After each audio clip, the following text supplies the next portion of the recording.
Okay, Kel, I'm catching you right at the beginning here. Hi. So no, I'm not. I'm not just on the internet. I was actually framing up the shot. So, how about you explain to everyone how much you're kind of stretching yourself here, because you're doing something that you explained to me earlier at breakfast, and we were doing our little lake break. You explained that you're trying something new. As of last night, your inspiration from Paul McCartney's "Maybe I'm Amazed." I know that Paul McCartney is amazing, but I had never heard until that point anything that made me drop my jaw. But when we heard that last night, I actually fell in love with him and his music. And I was so inspired that I went and downloaded Maybe I'm Amazed. But all these rhythms, so I downloaded Great Balls of Fire, and I've been trying to play a whole lot of shaking going on, because these are rhythms and hand movements that classical pianists do not learn. Can you do me a favor, Kel? Yeah. I'm just gonna go shut the dryer. Can you hold Okay. this and show everybody the actual score? Okay. So here's what this music looks like. It's very basic. It was really the only copy I could find. And the way the rhythm moves, it's like a little ping pong game, and you can hear it. Maybe I'm amazed at the way you love.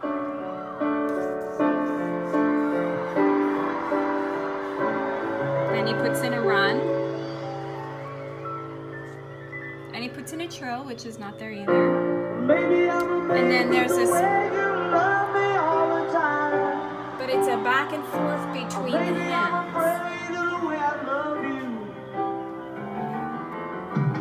you. So I'm not used to playing that way. When I started trying to play Great Balls of Fire last night, there's this 3/4 split where you're playing a chord, and then it bounces one, and then it bounces for 4, and then it bounces for 1, and then it bounces for 4, and then it bounces for 3. That's not normal for me to do that. So I'm having to relearn almost this whole thing all over again, which is part of the adventure. It's just a lot of work, and I have to take it super slow. And that's not unlike practicing at the conservatory or when you teach classical music. Usually you tell a student that they need to play every bar correct 10 times slowly and then 15 times quickly, and they have to get it perfect every time before they're allowed to move on in a song. So I learn music bar by bar, note by note. I don't make any assumptions. So there's this bouncing idea.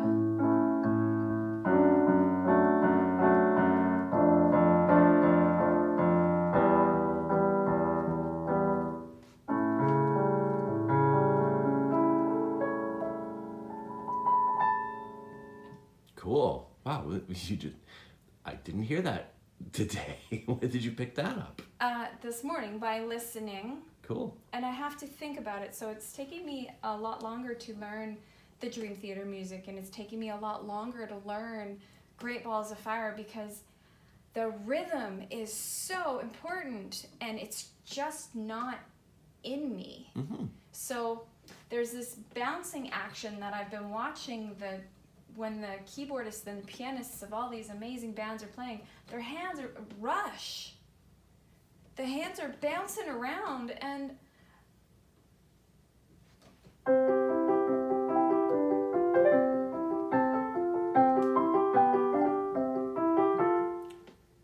that is very different.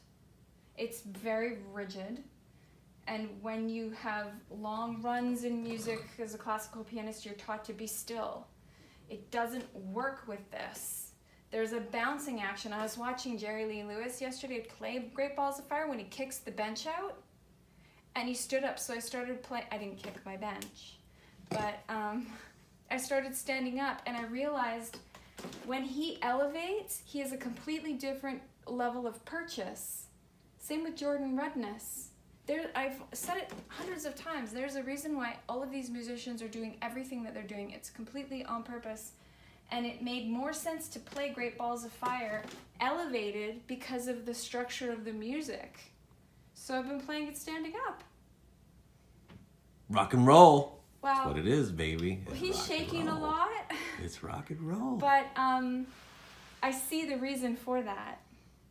So Great. Do you want to play us anything of your choice? not yet. I mean, this has been good for today. I need to keep practicing, so Alright. I need to dissect it. I need to listen. Do you want to just do that first part again, just so everybody can see how much of a struggle it actually is, even for someone that has an extensive background? Well, it's just getting used to this bebop thing. I feel like I'm on a horse. Oops.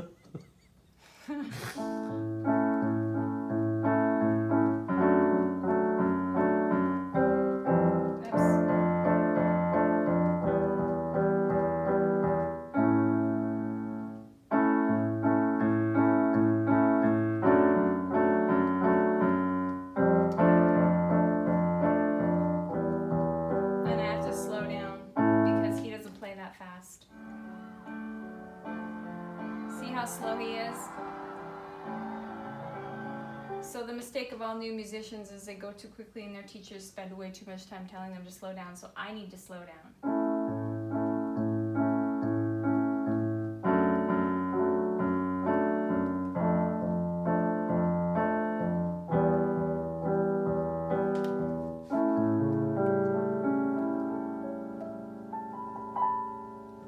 Nice. Good. See, so Not easy. well, and also you get nervous. So nerves make every musician, every actor, every athlete, every professional, your anxiety starts to climb. We've all felt that way. I'm not gonna lie, it's a part of it. I wanna make something amazing for all of you. I don't want to be shitty. So, there's a little bit of butterflies, and I never had performance anxiety as a concert pianist because it was like,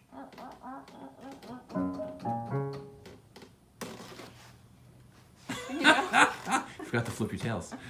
I didn't have The little Bugs Bunny tails. Right. That would have been way more fun.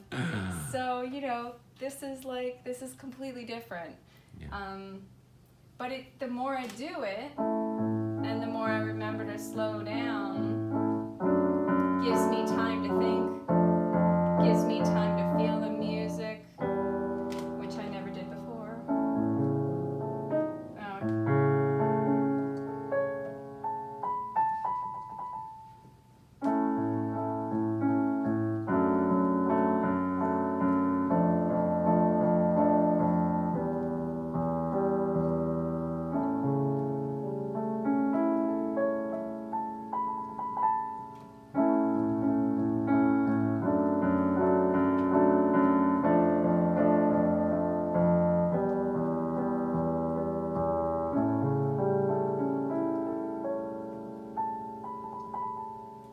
Something like that.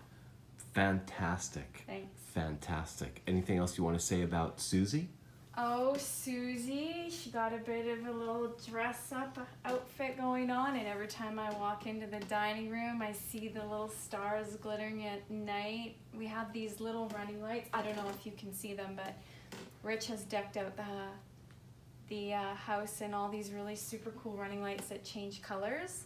And so at night when we walk in, it's kind of like a little disco party, and it's really great. So anyways, lots of fun. So I love seeing the rhinestones, and obviously Pinky right next to me. So Oh, yeah. It's Well, great. it's great.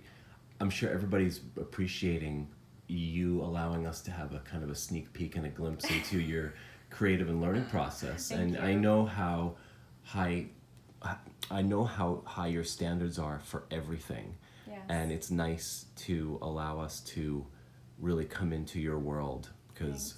There's lots of mistakes. yeah, and that's kind of the theme of what we do, right? Yeah. It's, what we Yeah, do, that's what we right. say, how we are is not perfect. Yeah. It's what you see is what you get. It's true. And we're in it. We're in it 100%. And it's not going to be completely chiseled, and that's okay. Yeah. because that's fake. Then you're only seeing. It's like seeing the analogy would be the flicker of the flame at its perfect. Moment. It's perfect peak. Well, how about flicking the lighter to get the damn flame on, and then you gotta, the wick isn't exposed enough, and we didn't really see all that. Oh, you're funny. So Yeah. so thank you, Kel, You're and welcome. it's an absolute pleasure Thanks. to be doing this with you. I love you so much. Thanks everybody for being here. Lots more mistakes to come, I promise. You do the whole what was it, Sesame Street? The what was his name? I don't know. Oh, the piano player! I can't do it. He Wasn't bangs that his the head. Muppets? Muppets or Sesame Street? No, I think it was Sesame Street. But I might be wrong. The thing about Great Balls What's of his Fire, name? I will say, is there's glissando 2 ways. I'm really excited. I saw it in the music, but I haven't gotten there yet. Yeah. Yeah. Very cool. We'll watch the movie too. There's a movie?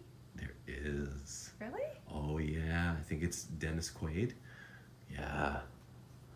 Okay. Can we do that tonight? You shake my nerves and you rattle my brain. You broke my will. I remember it from Top Gun. Yeah, Yeah. totally. It's one of my favorite songs. Poor Goose. Rocking in peace. Yeah. Ripping in peace. All right. Thanks for watching. Bye.